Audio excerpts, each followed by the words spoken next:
Assalamualaikum warahmatullahi wabarakatuh. Mengenai pasar modal, yaitu pasar yang memfasilitasi berbagai sarana dan prasarana kegiatan jual beli dan kegiatan yang terkait lainnya yang berkaitan dengan instrumen keuangan jangka panjang. Pada dasarnya ada empat jenis pasar modal. Yang pertama yaitu pasar perdana.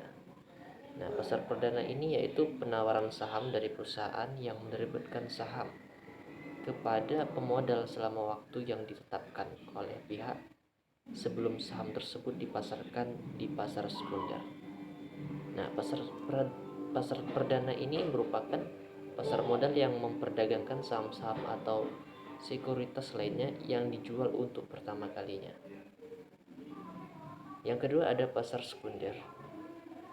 Nah, pasar sekunder ini yaitu sebagai perdagangan saham setelah melewati pasar perdana yang pertama tadi. Kemudian ada pasar ketiga atau trade market, yaitu tempat perdagangan saham atau sekuritas lain di luar bursa.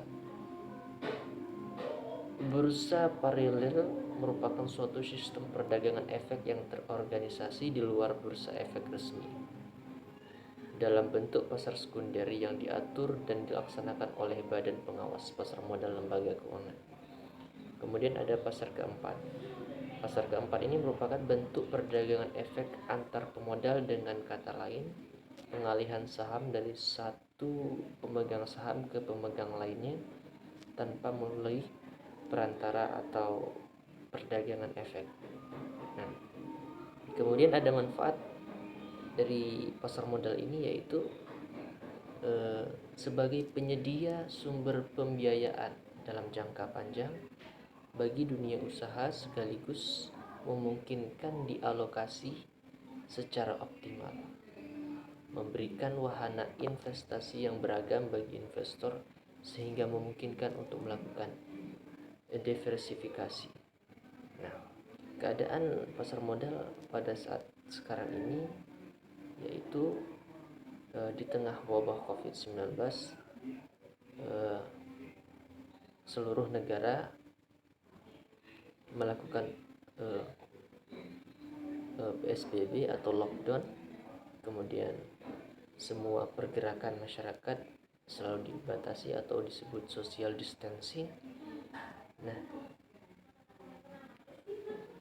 ini memungkinkan seluruh masyarakat beralih ke bidang usaha, ya,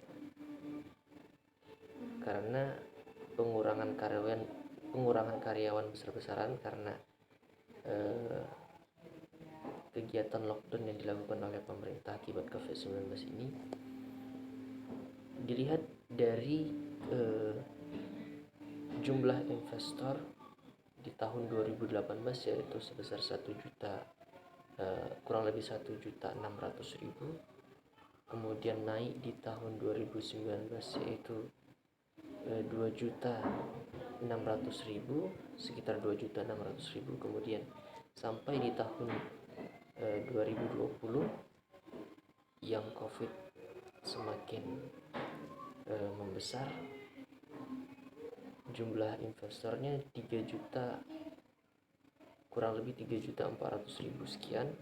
Nah, ini menunjukkan bahwa kegiatan masyarakat yang beralih profesi dari pekerja tetap kemudian beralih ke usaha atau bisnis ini menandakan bahwa kenaikan pasar modal ini terlihat setelah COVID-19 hadir di tengah-tengah